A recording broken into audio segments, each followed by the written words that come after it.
Attends, s'il te plaît. Va chez papa, ma chérie. Merci. Actes, chapitre 28. Actes, chapitre 28. Actes, chapitre 28. Actes, chapitre 28, versets 26 à 31. Je lis la parole du Seigneur. Ça, c'est l'état des cœurs dans le monde actuel que nous sommes maintenant aussi. Donc, 26 à 31, je lis au nom de Jésus. Va vers ce peuple et dis, vous entendrez... Excusez-moi, je vais aller dans une autre pièce. Je lis la parole du Seigneur. Vous entendrez de vos oreilles et vous ne comprendrez point. Vous regarderez de vos yeux et vous ne verrez point. Car le cœur de ce peuple est devenu insensible. Ils ont endurci leurs oreilles et ils ont fermé leurs yeux, de peur qu'ils ne voient de leurs yeux, qu'ils n'entendent de leurs oreilles, qu'ils ne comprennent de leur cœur, qu'ils ne se convertissent et que je ne les guérisse. Sachez donc que ce salut de Dieu a été envoyé aux païens et qu'ils l'écouteront.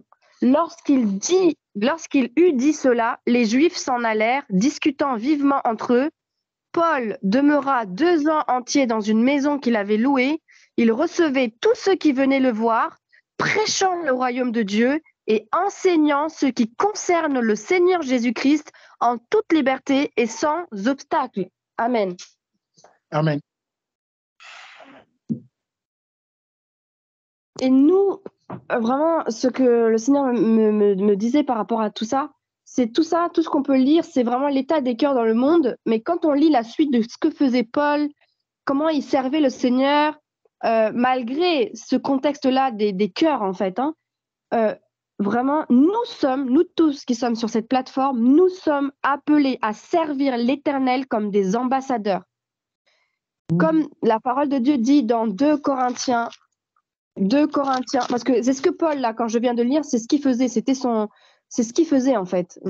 Quand on voit la fin, vraiment sa mission, qu'est-ce qu'il faisait? Il recevait les gens, il parlait pas de lui, il parlait pas de ce qui se passait dans le monde, etc. Mais vraiment, il parlait de Jésus-Christ.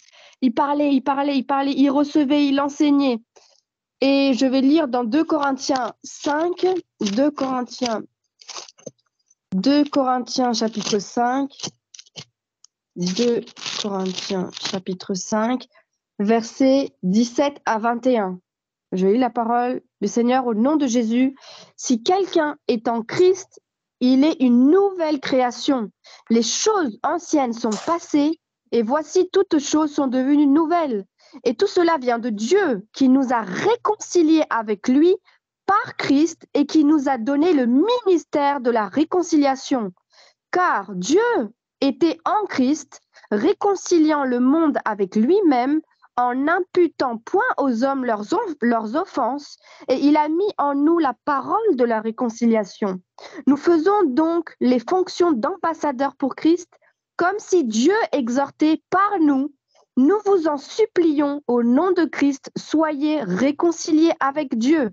Celui qui n'a point connu le péché, il l'a fait devenir péché pour nous, afin que nous devenions en lui justice de Dieu. Amen.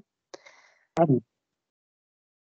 Amen, amen. On voit que c'est vrai que beaucoup de personnes aujourd'hui courent derrière le ministère ou courent derrière la gloire ou je sais pas quoi, l'argent ou je sais pas, bref, je sais pas. Mais en tout cas ici, regardons nous tous, quand nous sommes en Christ, regardez, le Seigneur nous a donné, regardez, il dit au verset 18, et qui nous a donné le ministère de la réconciliation. C'est écrit, en Christ, nous sommes une nouvelle création, c'est pour tout le monde. Nous sommes une nouvelle création, les choses anciennes sont passées, etc. Et tout cela vient de Dieu, qui nous a réconciliés avec lui par Christ et qui nous a donné le ministère de la réconciliation. Ça veut dire que premièrement, nous sommes appelés à être nous-mêmes réconciliés tous les jours, 24 heures sur 24 avec Christ. Et deuxièmement, nous avons besoin d'avoir cette relation d'intimité. Alors, troisièmement, nous pouvons manifester le ministère de la réconciliation. Parce que si nous-mêmes, nous ne sommes pas réconciliés avec Christ 24 heures sur 24, nous ne pouvons pas aller réconcilier les hommes dans le monde auprès de Dieu. C'est pas possible, en fait. C'est pas possible. Si moi-même, je ne suis pas réconciliée avec quelqu'un, mais que je vais essayer de réconcilier les autres auprès de cet homme, c'est pas possible. Moi-même, d'abord, je dois être réconcilié avec cette personne. Mais on est réconcilié. La parole de Dieu dit qu'on l'est, mais c'est important de l'être 24 heures sur 24, parce que des fois, il peut nous arriver des épreuves dans notre vie. On a l'impression que Dieu nous a abandonnés, on a l'impression que Dieu je sais pas, il se passe des choses. Parfois même, des gens peuvent se mettre en colère contre Dieu et du coup, ou même s'éloigner de Dieu, ou être attristés, ou se lamenter. Donc c'est quelque part, ils ne sont pas réconciliés dans leur cœur avec le Seigneur. Et du coup, ça demande un travail 24 heures. Quand on est avec un mari ou des enfants, c'est important d'être tout le temps dans le pardon, c'est demander pardon, oublier, se réconcilier. C'est la base. S'il n'y a pas de réconciliation dans un couple, dans une famille, ça ne tiendra pas. C'est pas possible. Sinon, c'est que du faux, en fait. C'est que de la surface. C'est que du superficiel. C'est pas ça, en fait. Dieu veut la vérité, la sincérité. Et c'est ça que là, on parle le Seigneur nous a donné le ministère de la réconciliation. Donc, je répète, premièrement, nous avons besoin d'être réconciliés tous les jours, 24 heures sur 24 avec le Seigneur. Deuxièmement, nous avons besoin d'avoir une relation d'intimité. Et troisièmement, nous devons manifester le ministère de la réconciliation. Pas que homme à homme, c'est-à-dire, mais vraiment, avant tout, homme à Dieu. Et puis, ensuite, on ira vers les hommes pour les réconcilier vers Dieu. Parce que c'est le ministère que Dieu nous a donné. C'est pas moi qui le dis, c'est la parole de Dieu qui le dit. Et je viens de le souligner par le verset 18. Et il y a aussi un autre verset, je n'ai pas la référence, mais en tout cas, où c'était peut-être dedans. Oui, c'est dedans. Verset 20. Par la grâce de Dieu, nous faisons donc. Je répète, je lis au nom de Jésus, verset 20, c'est la parole de Dieu pour nous ce matin. Nous faisons donc les fonctions d'ambassadeur pour Christ. C'est quoi un ambassadeur? On parle de, je ne sais pas, l'ambassade du Congo, l'ambassade de l'Inde, l'ambassade de Chine qui va être sur Paris. Ils servent à quoi? À connecter, ils représentent le pays qui est là-bas en fait. Ils représentent. Ils sont là, il y a quelqu'un, il y a l'ambassade, tout ce qui est papier, visa, tout ça, ça se fait par là, par l'ambassade du pays et qui peut être dans un autre pays. Aujourd'hui, nous sommes ambassadeurs du royaume des cieux. Qu'est-ce que nous faisons? Qu'est-ce que nous faisons? Est-ce que nous sommes ambassadeurs de telle famille, de ton prénom, de ta famille? Non. Nous sommes ambassadeurs du royaume des cieux, en fait. Nous sommes en France, nous sommes au Congo, en Angola, nous sommes en Chine, en Inde. Là où que tu sois, où que tu habites, tu es un ambassadeur du royaume des cieux. Ça veut dire que les gens qui viennent vers toi, tu les réconcilies, tu leur donnes pas, non pas un visa physique, mais entre guillemets, tu leur partages la parole du Seigneur pour les réconcilier avec le Dieu Tout-Puissant. Et c'est le ministère que Dieu nous a donné à nous tous. Donc arrêtons de courir derrière un ministère ou je sais pas quoi. Dieu t'a déjà donné, verset 18, il nous a donné le ministère de la réconciliation. Car Dieu était en Christ, réconciliant le monde avec lui-même, etc., en n'imputant point aux hommes leurs offenses. On n'est pas là pour dire, toi, tu as fait tel péché en condamnant les gens. Non, Christ n'a pas fait ça. On n'est pas là pour rappeler aux gens leurs péchés ou pour leur montrer leur nudité. Non, c'est par amour, nous devons les réconcilier avec le Seigneur et eux-mêmes, ils seront une nouvelle créature et les choses anciennes seront passées. Eux-mêmes vont rentrer dans le ministère de la réconciliation. Et donc, je continue. Nous faisons donc les fonctions d'ambassadeur pour Christ comme si Dieu exhortait par nous. Ça veut dire que quand tu ouvres ta bouche, c'est pas toi qui parles, mais c'est Christ qui parle à travers toi. Et tu dois le croire en cela. Tu dois le croire. Si nous ne croyons pas en cela, en ce verset qui dit comme si Dieu exhortait par nous. Si nous le croyons ce matin, alors ouvre ta bouche là où que tu sois. C'est Dieu qui parlera à travers toi. Quand maman Yolanda a parlé, elle disait quand elle était avec cette personne de Jéhovah, les témoins de Jéhovah, elle-même était étonnée de ce qui se passait à travers sa bouche. Et tout le monde était encouragé et touché autour, parce que c'était pas elle, c'était l'Esprit de Dieu. C'était l'Esprit de Dieu qui exhortait. Si tu ne lis pas ta parole, si tu ne médites pas ta parole, comment tu veux que le Saint-Esprit te rappelle quelque chose? Nous devons de la même manière qu'on va à l'école pour étudier. On étudie, on passe le brevet, le bac, la licence, le master, le doctorat. On étudie pour que notre vie change. Mais pourquoi n'étudions pas la parole de Dieu pour que notre vie change?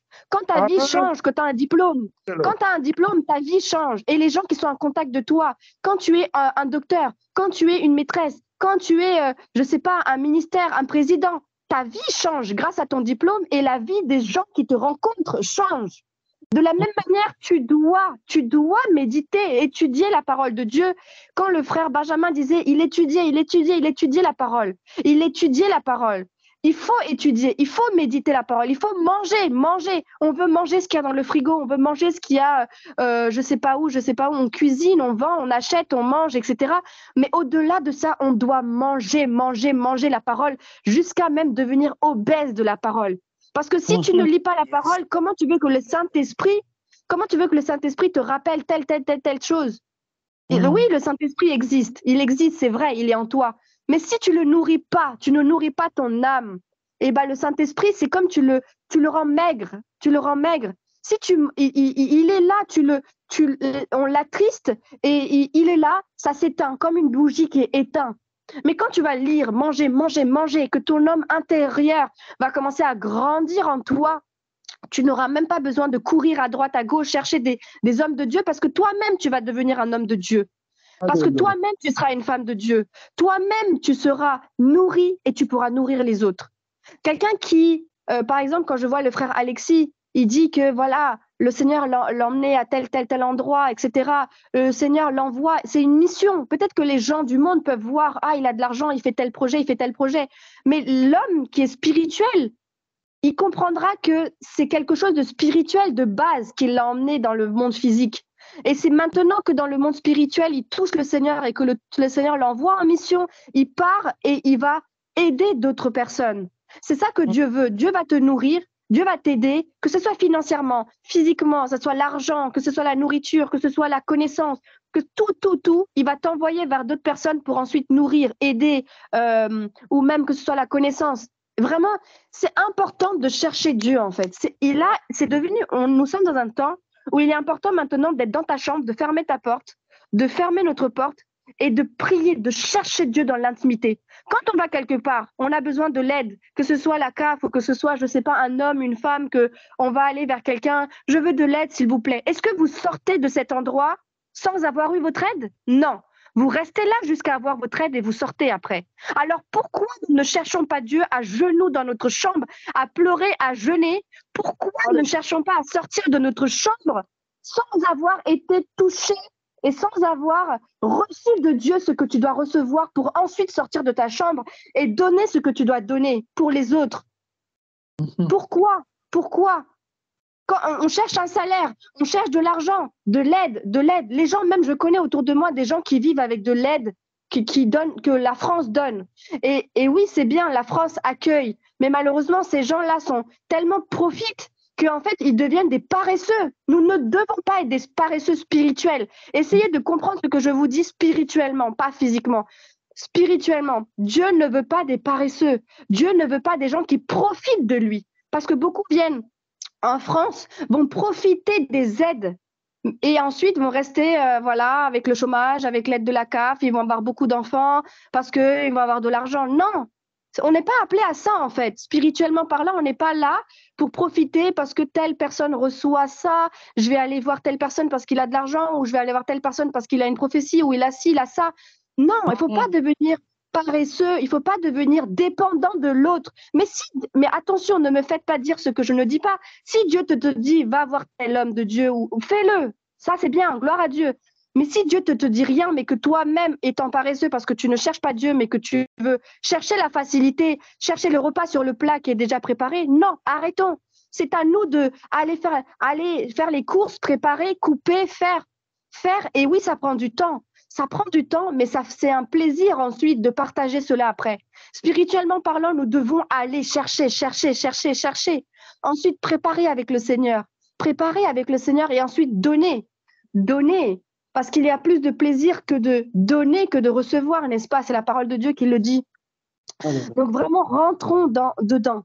Rentrons dans cela. Je lis, je répète, nous faisons donc les fonctions d'ambassadeurs pour Christ comme si Dieu exhortait par nous. Nous vous en supplions au nom de Christ, soyez réconciliés avec Dieu. Amen. Aujourd'hui, Aujourd'hui, c'est l'heure de la mission évangélique. L'heure de la mission évangélique a sonné. On va lire, je vais terminer juste par ça, je ne vais pas vous retenir, mais ce que je voudrais finir et que j'ai reçu par la grâce de Dieu, c'est Marc chapitre 6. Marc chapitre 6, versets 1 à 13. Et je vais laisser quelqu'un, celui qui a pris, vous pouvez lire, s'il vous plaît, par la grâce de Dieu.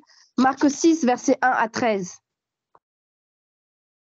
Marc 6, versets 1 à 13.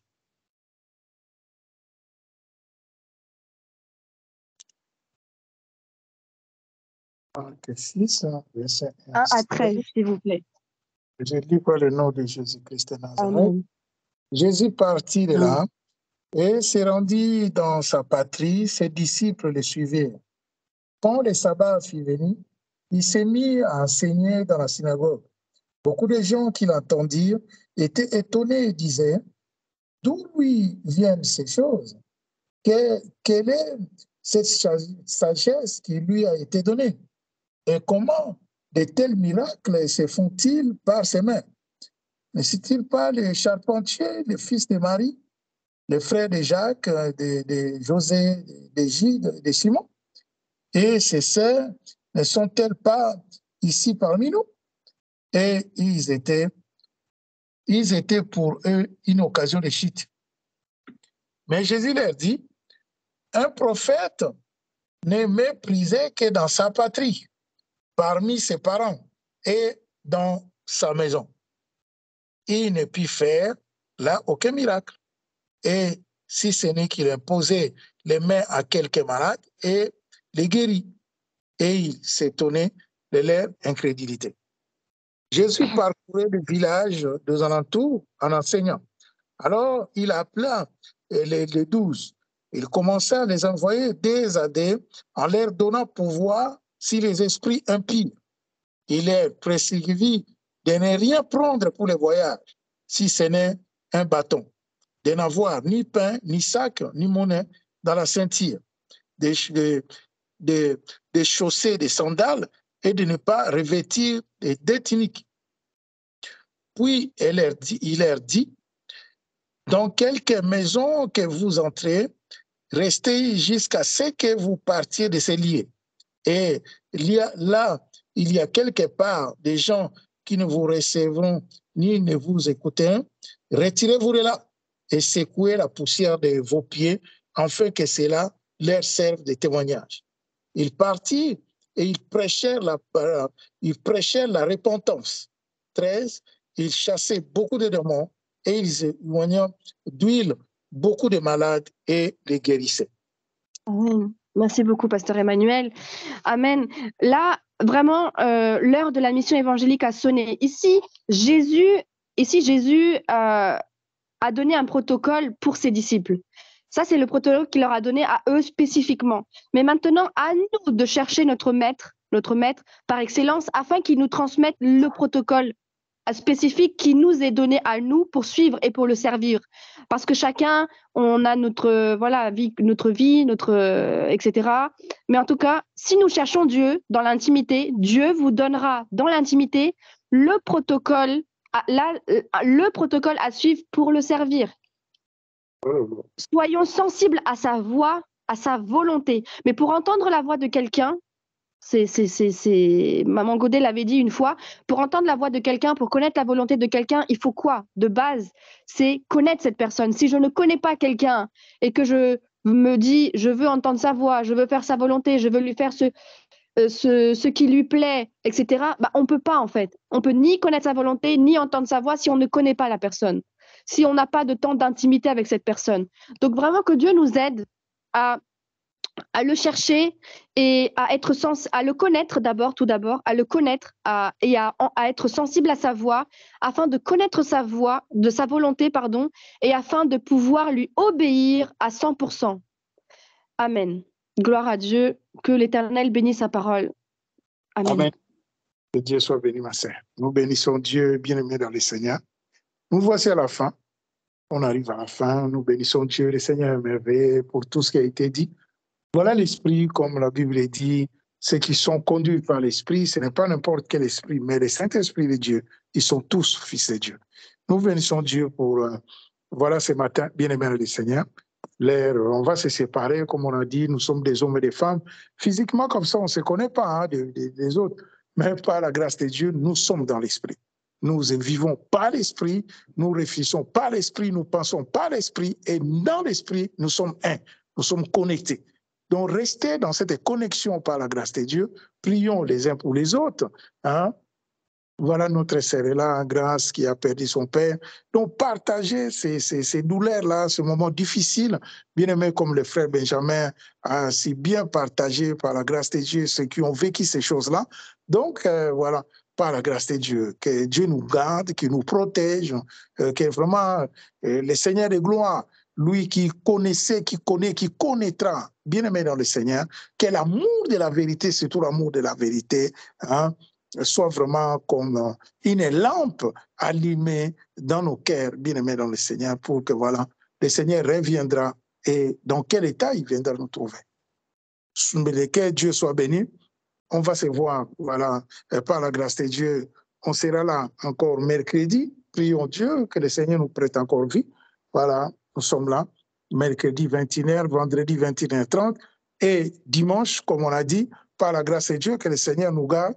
Pour dimanche, nous avons kilt de louanges et adoration. On va adorer Dieu à travers les chants nouveaux, tout ça, avec les groupes, les ouvriers de Christ, la jeunesse que le Seigneur nous a mis à cœur de l'équité ici au Congo. Nous bénissons Dieu, le Seigneur est merveilleux. Voilà, j'avais à cœur si Papa Alexis, il peut ouvrir son micro, il peut prier pour qu'on se sépare par la grâce de Dieu. Amen.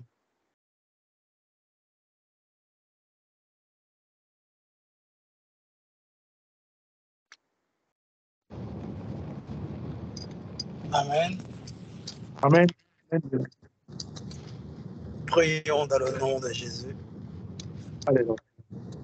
Merci Père Céleste pour ton amour, ta présence Seigneur. Alléluia. Nous sommes reconnaissants de te dire merci encore, car ton esprit nous visite, car ton esprit nous parle encore, roi. Merci pour le Saint-Esprit qui était présent, qui est présent.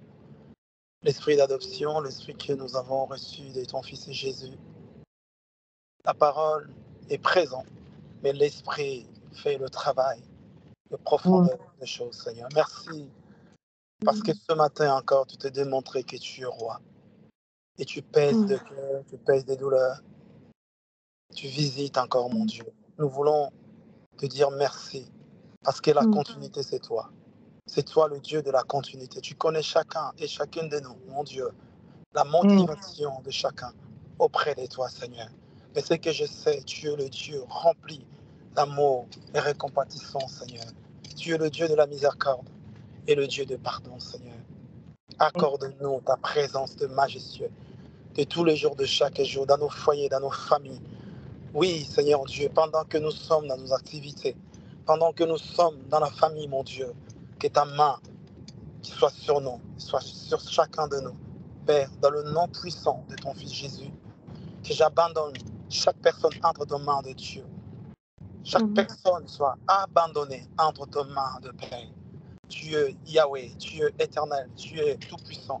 Tu es le Dieu de la création et tu connais chaque personne à son nom, Seigneur. Gloire, la louange, la magnificence, l'honneur reviennent à toi. Pendant que je prie, je dis, Seigneur, merci pour ta sainteté qui couvre notre vie. Gloire à toi, Seigneur. Merci et Amen. Gloire Amen. à Christ. Amen, amen, amen. Nous bénissons Dieu. Merci, Papa. Merci, Papa Alexis, que Dieu soit béni. Merci à tout le monde. Merci au couple. Que Dieu vous bénisse, bien-aimés dans le Seigneur. Voyons-nous mercredi, 21h. Voilà, par la grâce de Dieu. Que le Seigneur nous prête vie. Soyez bénis, bien-aimés. Soyez bénis, fortifiés, encouragés. Alléluia. Prions les uns pour les autres.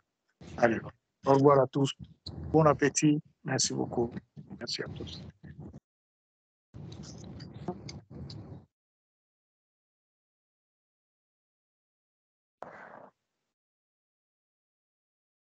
Amen, merci.